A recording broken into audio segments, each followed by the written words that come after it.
અને આપણા જ આપણને નડે છે ને તારે જ આ દુનિયા ઓળખે છે. આપણા આપણને નડે ને સમજવાનું, ઠાકર નજીક આવ્યો હોય તો જ આપણા આપણને નડે, ને કે આપણા નો નડે. આ મીરાબાઈ કોણ નડ્યું? રાણો. પ્રહલાદ ને કોણ નડ્યું? એનો બાપ. પાંડવો ને કોણ નડ્યા? કૌરવ. નરસિંહ મહેતા ને કોણ નડ્યું? એની નાય. પોતાના નડ્યા પછી જ ઇતિહાસ થયા. એટલે આપણા નડે પછી રોદડા નો રો. સમજવાનું, ઠાકર નજીક આવ્યો હોય તો જ નડે, ને પાલોદર ઉદી ઓળખે ને પડખે પડ્યા નો મરેલા ઓળખે. આપણાની બાપુ મજા જ ઈ છે. તમને મને માણસનો અવતાર આપ્યો, આનંદ કરો, મોજ કરો. જીવવાનું છે ને કેવું જીવવાનું છે આપણે જોવાનું, મરવાનું કેવી રીતે ઈને જોવાનું, આપણે જોવાનું નથી. બસ આનંદ કરી લ્યો. કોઈની માથે બાપુ વજન છે નહીં, લઈને ફરે બધા. મેં આ કર્યું, મેં આ કર્યું. ગોવિંદસિંહ કહેતા છે કે મેં મકાન બનાવ્યું, પણ એ તો મારો બાપ ત્રાજ હશે એટલે, નકર બાપુ એક બકડિયું સિમેન્ટ નથી વપરાતી. હા, એ તો ઈ ત્રાજવે હોય ત્યાં થાય રામ. કે આપણા ગઢા બાપુ કેવા મકાનમાં રહેતા હતા, આવા ભાડ્યા હતા. વરસાદ થાય તો આખા ઘરના બકડીયા લઈને રખડતા હોય, દંદુડિયું થતી હોય. એટલે હું ચારે હા, ભગવાનની કૃપા નથી તો એ બધા કે સ્વર્ગામ ને સ્વર્ગામાં ન લાગતું કે આપણે સ્વર્ગમાં બેઠા હોય, ન લાગતું. ક્યાં તમારે સ્વર્ગ ગોતવું છે? બધા કે સ્વર્ગમાં ઇન્દ્ર ભગવાન સોનાના સિંહાસન ઉપર છે, અહીંયા ઇન્દ્રની અપસરાયું નાચે છે, અહીંયા ફુવારા છે, ત્યાં કોક જી આવ્યું હોય કોને મારે પગ ઝાલવા. બધું આમ જ હાલે છે, કોઈ જી આવ્યું નથી. આ બેઠા છે સ્વર્ગમાં જ બેઠા છે, પણ દેખાતું નથી. આપણા ઘરના ધાબા ઉપર ચડીને જોવો ને એટલે આખું ગામ દેખાય, આપણું ઘર નો દેખાય. આ મગજમારી વાળું છે. હા, આખું ગામ દેખાય. તમારો ત્રીજા માળનું મકાન, 3 માળનું મકાન હોય, ઉપર ચડીને જોવો ને એટલે આખું ગામ દેખાય, તમારું ઘર નો દેખાય. આખી દુનિયાને શિખામણ દે, ઓલાની પેરાપીટ તૂટલી છે, ઓલાનો તાળા પડી ગયા છે, ઓલા નામ થયું, પણ તારે પ્લાસ્ટરે નથી તો જો, પણ એ દેખાતું જ નથી. આ જ બીમારી છે. કોઈની માથે વજન છે નહીં રામ. મારા જન્મે ને 1.5-2 કિલો હોય, 60-80-100 વર્ષ જીવે અને મરી જાય, શમશાનમાં લઈને હળગાવી નાખો અને રખ્યા ભેળી કરીને જોકો એટલે 1.5-2 કિલો થાય. કાંઈ છે નહીં બાપુ, આનંદ કરો, મોજ કરો, વાતમાં કાંઈ છે નહીં. કાલ ફડાઈ ગયો ફૂટી જાય, બસ આનંદ કરી લ્યો. હું તો મારો રામ જાણે ચમ હાલ્યું છે ને, હું તો ખટારાનો ડ્રાઈવર હતો. ખટારો આંકતો તો ના, મારો મેળ પડી ગયો. આ સાધુ સંતોની હાજરીમાં તમે બધા હેઠે બેઠા છો, અમને ઉપર ચડાવ્યા છે. કંઈક બાપુ સંતોની કૃપા થઈ જાય, કંઈક મા બાપના આશીર્વાદ મળે. અને હું તો બાપુ ભલામણી એક જ કરું, જ્યાં જાઉં ને મા ને બાપ ને સાચો. બસ મારી બીજી કોઈ એવી અંતરની કોઈ બીજી કોઈ ભલામણ કરતો જ નથી. પુણ્યદાન કરવું હોય તો કરજો, ન કરો તો કઈ ભલામણ નથી કરતો.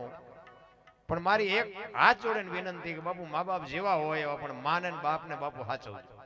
જિંદગીમાં તમારો મોળો દી ન ગઈ આપણી ગેરંટી. મેં આખી જિંદગી કઈ સારું કામ જ નહોતું કર્યું. બોલો, મા બાપ ને હાઈમાં આપણો મેળ પડી ગયો ને કે આપણે ધોકા ફેરવવા સિવાય કઈ કર્યું જ નહોતું. ઝઘડા ને બાજવાનું, મારવાનું, કૂટવાનું એ જ કર્યું. નકરા માર્યા છે એવું નથી. ઓ મારે એટલા ને ખાધો છે. હા, આપણે મારે ધરીને ખાધો. પણ કહેવાનો મિનિંગ મા ને બાપ ને બાપુ હાચવા એમાં આપણો મેળ પડી ગયો. એટલા માટે આ બધા મારા જાત અનુભવ છે ને, એટલે હું કહું છું કે મા બાપ ને હાચો, કુટુંબ પરિવારમાં એકતા રાખો ને વ્યસનથી થોડાક આઘારો, બસ. બાકી દાણા બાણા જોરાવા જ ન પડે. હા, એ તમારી ગેરંટી આપણી. આજનો યુગ છે ને કોમ્પ્યુટરનો યુગ છે, વિજ્ઞાનનો યુગ છે. એટલી વિજ્ઞાનની હરણફાળ છે, પણ એક ભજન બનાવીને બજારમાં મૂકો જો હાલે? નો હાલે. આની માટે તો બાપુ પોતાને જાત અનુભવ કરવો પડે. એમના મહાપુરુષોએ છે ને અનુભવ કરીને ક્યાં શું પડ્યું છે એનું પરફેક્ટ કરીને આપણને આપ્યું છે. પણ આપણને ગળે નથી ઉતરતું. વાંધો ઈ છે. કારણ કે એક વરસાદ પડે ને, વરસાદ આમ 2 કિલોમીટર 5 કિલોમીટર સુધી સરખો જ પડે ને, પણ એમાં કોને શું લેવું છે તો પોતાને ખબર હોવી જોઈએ ને. માટલું મૂકે માટલા જેટલું આવે, ગ્લાસ મૂકે ગ્લાસ જેટલું આવે, ડોલ મૂકે ડોલ જેટલું આવે. કોકા ભાઈ ગયા ઊંધું મૂકે કોરે કોરું રહે. તો શું મૂકવું તો આપણને ખબર હોવી જોઈએ. અરે મને તો એમ થાય ભલા માણસ શું જીવે એવું આવ્યું છે. હે, વાહન મકાન રૂપિયા લોટા હવામાં ઉડે, વગર દોડે વાતો થાય, હિલોળા કરે એવું આવ્યું. પણ સંતોષ જેવો શેઠો જ નથી. જેની પાસે જાઓ તે બધા અમારી પાસે કઈ છે જ નહીં, અમારી પાસે મરો કઈ ન હોય. શું જોવે છે એ નથી ખબર પડતી. અરે આપણા ગઢાએ બાપુ સારું કપડું નથી જોડ્યું, સારું જોડું નથી મળ્યું, 2 ટાઈમ સારો રોટલો નથી મળ્યો. રામ ઈને આપણને મોટા કર્યા, ભૂખ્યા ને બાપુ ખવડાવી અને પોતે ભૂખ્યા રહ્યા ને બાપુ એ પૂન કમાણા ને એ આજ આપણે હિલોળા કરીએ. તારે માગણા આવે તો ડેલીઓ આડી કરે, આગળ જાઓ આગળ, આગળ જાઓ આગળ, આગળ ઠેઠ સુધી તારા જેવા જ છે, ક્યાં જાય આગળ. આશરાના ધર્મ માટે બાપુ કચ્છનો જાડેજો તમે જોવો તો ખરા. એક આશરાના ધર્મ માટે સતી તોરલ પોતાનો દેહ અડાણે મૂકી દે. મારા બાપ ક્યાં તમારે મારે દેહ મૂકવાના છે? અરે આટલું બધું ભગવાને આપ્યું અને એક ભૂખ્યા માણાને જો બટકું રોટલો ન દે કે તો બાપુ મરી જવાય. કોઈ જિંદગીમાં જીવવાનો કોઈ મતલબ નથી રહ્યો. બાકી તો જાનવર પૂજાય, હળદીના ઘાટ ઉપર રાણા પ્રતાપનો ઘોડો પૂજાય છે, સતાધારમાં પાડો પૂજાય છે, ચમરાળામાં ભેંસ પૂજાય છે, કચ્છમાં દાદા મેકરણનો કૂતરો ને ગધાડો પૂજાય છે. આપણું પાડોશી હારું નથી બોલતા, શું જીવીને કરવાનું ભલા? કૂતરાની માનતા રાખો, ગધેડાની માનતા રાખો ને તમારા કામ થાય. તમે હું તો માણસ છે ભલામણ.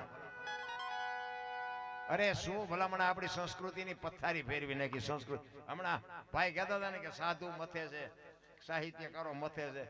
આમ મથે નથી મેળ પડે એવું કઈક માઇલ પર ઉતરે તો કામનું. બાકી એમાં તો મથીએ છે પણ બુઝારું ટાંક હોય, સાંટો પડે.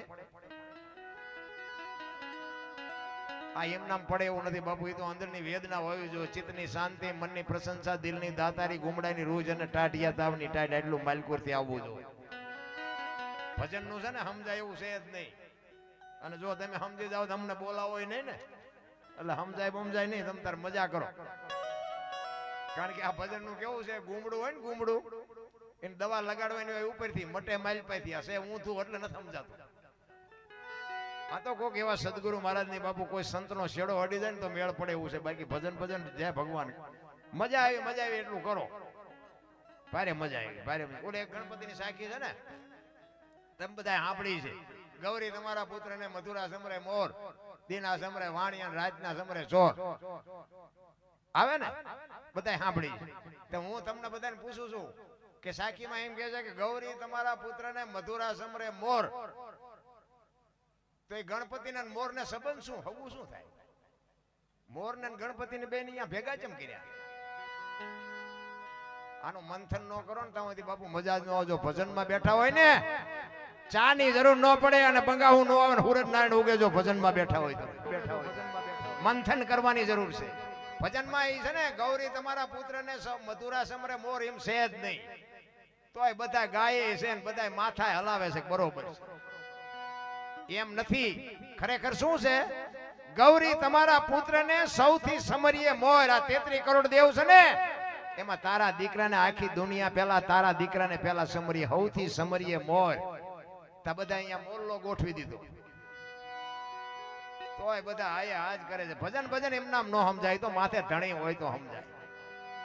ગણપતિનું માથું ભોળાનાથે કાપ્યું.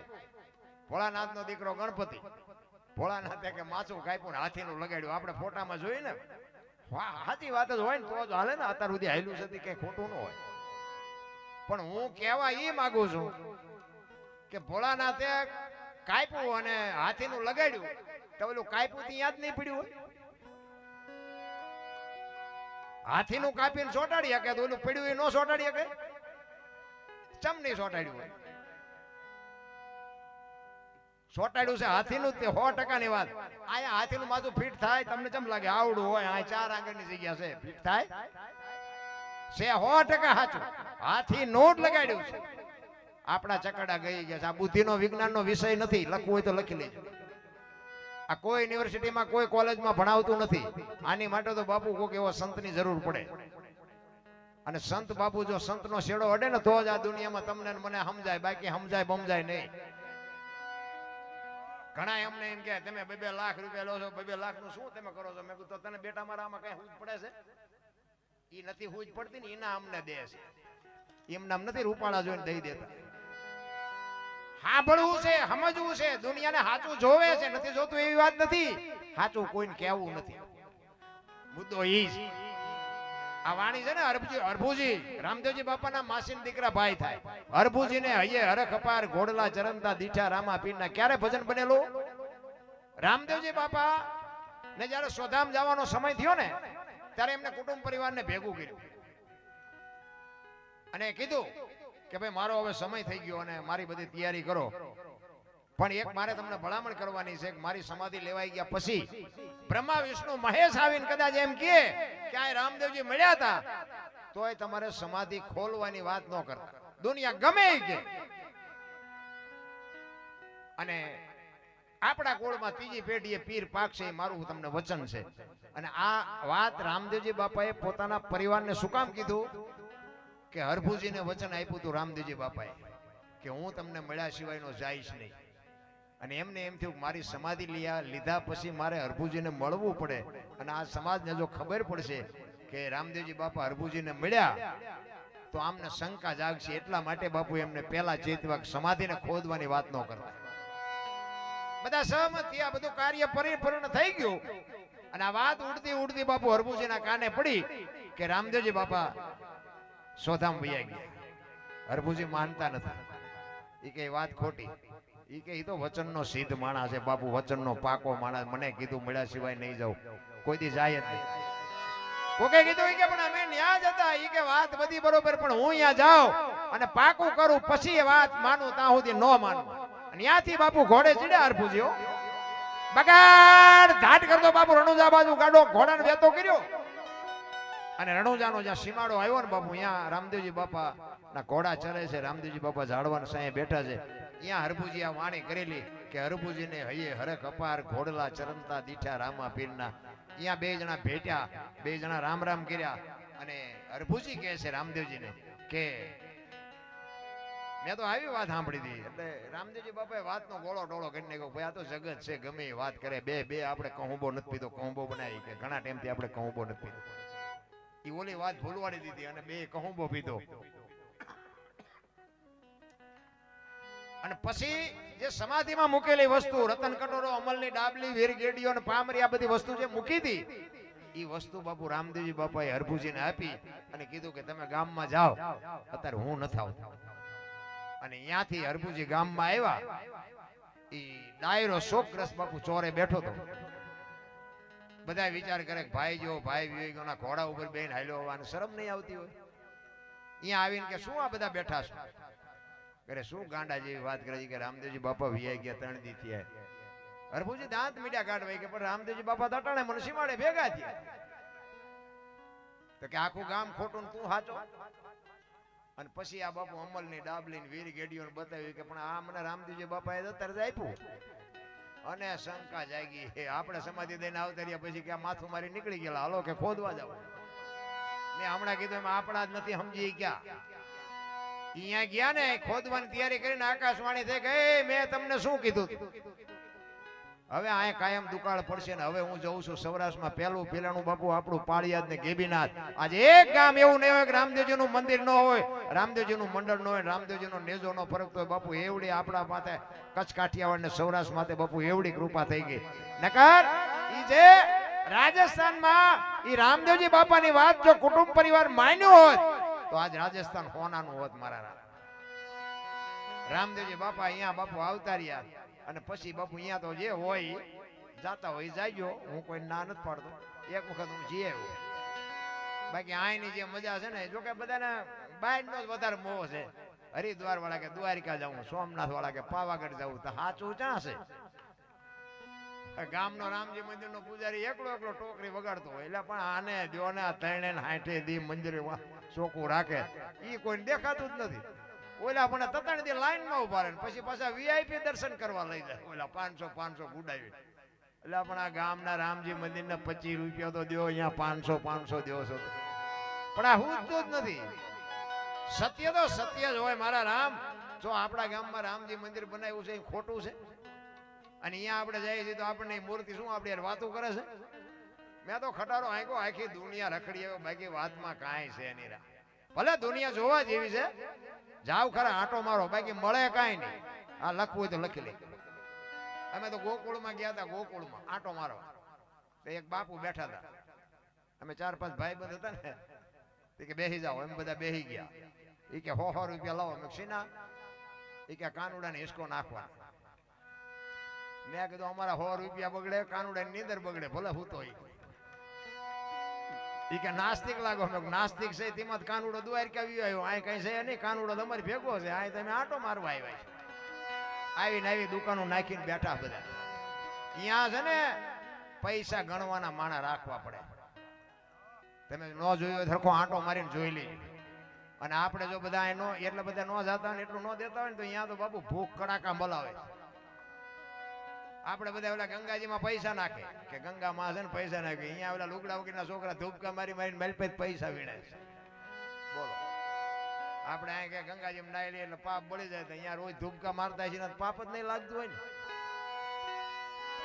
એવું કઈ છે નહીં મારા રામ. માન બાપના બાપુ આશીર્વાદ મેળવો ને દુનિયાની ટોચે તમને મારો નાથ પોગાડી દે. ઈ હરભુજીને ઈ પછી જ્યારે આકાશવાણી થઈ ત્યારે હરભુજી બાપુ ચોધાર આંસુ રડવા માંડ્યો કે આહા, આ તો મને મળવા માટે જ આવ્યો તો, બાકી હું ઓળખી ન હોય. હું હરભુજી રોતો રોતો કે છે કે મારા બાપ, મેં તારા પગ નો ચાલ્યા, હું તને ઓળખી ન હોય. મારા બાપ, હવે તને મારે મળવું હોય તો શું કરવું? ત્યારે આકાશવાણી થઈ અને કહે છે કે ગુગળનો ધૂપ, ચોખા ઘીની જોત, ધોળી ધજા અને મારા નામના 5 ગાણા ગૌરવજો, કોઈ પણ 100 રૂપિયા હાજરી આપીશ, બાકી હવે તમને પ્રત્યક્ષ નહીં મળું. આ જોત ઉપર ભરોસો રાખવાનો બાપુ રામદેવજી બાપા. તમને વિશ્વાસ હોય કે ન હોય, મને અમને વિશ્વાસ છે કાંઈ ક્યાંક બેઠો હોય પછી તમે ન સમજો એ તમારી મોજ બાપુ. આ રામદેવજી બાપા 100 મુખે બોલેલા છે. અને હમણાં આરતી કોઈક ભાઈ ગાતા હતા, 4 યુગની આરતી હતી ને, એમાં પહેલા યુગમાં પ્રહલાદ, બીજા યુગમાં હરિશ્ચંદ્ર, ત્રીજા યુગમાં ધર્મરાજા અને ચોથા યુગમાં બલિરાજા. એ બલિરાજા વખતે બધું બંધ કર્યું અને કૃષ્ણ પરમાત્માને એમ થયું કે હારું આ પાઠની પરંપરા કાલની પેઢીને ખબર કેમ પડશે કે આને પાઠ કહેવાય. એ પાઠની પરંપરા ચાલુ રાખવા માટે કૃષ્ણ પરમાત્માને અવતાર લેવો પડ્યો. હવે અવતાર લેવા આડું બાપુ ઘર તો એવું પુનશાળી જોઈ ને કે જેવા તેવા ઘરેથી અવતાર લે નહીં. અને અજમલ રાજાને દીકરાની ખોટ હતી અને ઇતિહાસ લાંબો છે પણ આપ જાણે છે બધા. એ અજમલ રાજાને બેને ભેટો થયો અને રામદેવજી બાપાને કૃષ્ણ પરમાત્મા રામદેવજી બાપાનું સ્વરૂપ લઈ અને એ જન્મા અને ત્યાંથી બાપુ આ પાઠની પરંપરા ચાલુ થઈ. અને ત્યાંથી આ નક્કી કર્યું હુખડીની પ્રસાદી અને ગુગળનો ધૂપ ને ચોખા ઘીની જોત, બીજું ઊંડું ઉતરવાની કઈ વાત કરવાની નહીં. હું એ જ કહું છું તમને કે આ 33 જોત હોય કે 108 જોત હોય કે 1 જોત હોય, પણ જોત ઉપર ભરોસો રાખવાની વાત છે. જોત છે ને એ જ મહત્વની વાત છે. તમારી અને મારી એક અંદર જોત છે ને ત્યાં સુધીની જ મજા છે. બાકી આમાંથી કોઈ નહીં કે બાપ હોય, દીકરો હોય, માં હોય, પત્ની હોય, કોઈ હોય, એ જોત ઓલાઈ જાય પછી કાઢો થાય, કાંઈ છે નહીં, કોઈ દિવાલ નહીં પૂરી. આટલી જ મજા છે બસ. ઈ જ જોત ઉપર ભરોસો રાખવાનો છે.